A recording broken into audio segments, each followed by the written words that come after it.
Toutes les structures, de la plus simple des maisons jusqu'au plus grand des gratte-ciel, mènent en permanence une bataille silencieuse. C'est une bataille contre des forces invisibles qui agissent à chaque seconde. Alors comment tout ça tient debout? On va décoder ensemble ce combat de tous les instants qui garantit notre sécurité au quotidien. Pour cette analyse, on s'appuie sur un manuel de cours de résistance des matériaux. Et cette couverture, regardez, elle résume tout. Chacun des projets qu'on voit ici, c'est une réponse parfaitement calculée à ces forces. C'est ça, le fondement invisible du génie civil. La question qui se pose est donc simple, mais elle est absolument fondamentale. Quelles sont ces fameuses forces exactement? Comment les ingénieurs arrivent à les identifier, à les classer? Et surtout, comment font-ils pour concevoir des structures capables d'y résister jour après jour? C'est pile ce qu'on va explorer ensemble. Alors, pour répondre à ça, la toute première chose que font les ingénieurs, c'est de ranger ces forces dans deux grandes familles. C'est vraiment la distinction de base. D'un côté, celles qui ne bougent jamais, et de l'autre, celles qui sont tout le temps en train de changer. Commençons par les charges permanentes. Pour se faire une image, c'est un peu comme le poids du corps. C'est une force qui est constante, qui est toujours là. Ça correspond au poids propre de la structure, les murs, les planchers, la toiture, mais aussi aux équipements qui sont fixes, comme des cloisons ou les revêtements de sol. Bref, c'est la base, le poids que le bâtiment doit supporter, quoi qu'il arrive. Prenons l'exemple d'un mur en briques. C'est l'illustration parfaite de la charge permanente. Son poids ne change pas, on le connaît précisément, et il s'exerce toujours au même endroit, de la même façon, pendant toute la vie du bâtiment. C'est une force complètement prévisible que les ingénieurs intègrent dès le début de la conception. Et puis, à l'opposé, on trouve les charges variables. Si la charge permanente, c'est notre poids, eh bien, la charge variable, c'est le sac à dos qu'on porte. Son poids change tout le temps. Ça peut être les gens qui marchent dans le bâtiment, le mobilier qu'on déplace, mais aussi des forces qui viennent de l'extérieur, comme le vent, le poids de la neige, ou même des événements plus rares comme un séisme.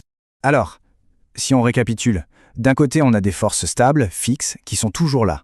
De l'autre, des forces dynamiques, changeantes, qui vont et qui viennent. Le secret d'une structure qui tient la route, c'est sa capacité à anticiper et à gérer ces deux types de forces en même temps. Mais attention, connaître la nature d'une force, ça ne suffit pas. Pour vraiment la comprendre, il faut aussi savoir comment elle s'applique sur la structure. Et là aussi, on va distinguer deux grands cas de figure. On parle de charge concentrée quand la force s'applique sur une surface qui est tellement petite qu'on peut la voir comme un simple point. L'exemple typique, c'est un poteau qui vient reposer sur une poutre. Toute la force du poteau se concentre sur une zone minuscule, ce qui crée une pression énorme à cet endroit précis. A l'inverse, une charge est dite répartie quand elle est étalée sur une bien plus grande surface ou sur une grande longueur. Il faut imaginer le poids d'une dalle de béton sur une poutre ou la pression de la neige sur l'ensemble d'une toiture. Là, la force n'est pas en un seul point, elle est distribuée partout.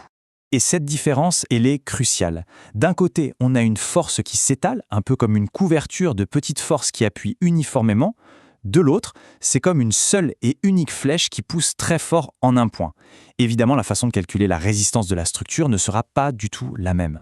Alors, comment les ingénieurs se débrouillent-ils avec une charge répartie qui a l'air beaucoup plus compliquée à gérer? Eh bien, ils ont une méthode très astucieuse pour simplifier tout ça. Une sorte de truc qui transforme un problème complexe en un exercice beaucoup plus abordable. Le vrai défi, c'est celui-là. Comment est-ce qu'on peut prendre toutes ces petites flèches réparties sur une surface et les remplacer par une seule et unique force, une charge concentrée qui produirait exactement le même effet sur la structure? La solution est un processus super logique en 3 étapes. D'abord, on regarde la forme géométrique de la charge. Souvent, c'est un rectangle ou un triangle. Ensuite, on calcule l'aire de cette forme. Ça nous donne la valeur, la magnitude de la force équivalente qu'on note Q. Et enfin, et c'est le point crucial, on applique cette force unique, non pas n'importe où, mais très précisément au centre de gravité de la forme de départ.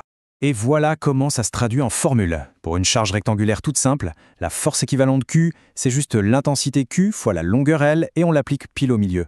Pour une charge en triangle, la force est 2 fois plus faible que pour un rectangle et son point d'application se décale au tiers de la base. C'est de la géométrie pure, appliquée pour garantir la stabilité. Bon, tout ce qu'on vient de voir, ces classifications, ces calculs, ce n'est pas juste un exercice de style pour ingénieurs. C'est vraiment le socle, le fondement même de la sécurité de n'importe quelle construction.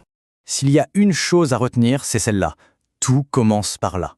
Avant même de dessiner la moindre poutre, le moindre poteau, il faut absolument comprendre, classer et quantifier toutes les forces qui vont s'exercer. C'est vraiment la toute première étape. Et c'est sans doute la plus importante de toutes. D'ailleurs, le manuel le dit très bien. Maîtriser ces calculs de base en résistance des matériaux, ou RDM, c'est beaucoup plus qu'une compétence technique. C'est le tremplin obligatoire pour pouvoir s'attaquer à des calculs de structure bien plus complexes. Sans ces fondations, impossible de construire en toute sécurité.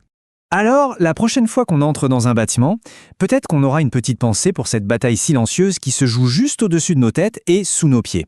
À toutes ces forces invisibles, parfaitement comprises et maîtrisées, qui font que tout tient debout et qui nous gardent en sécurité.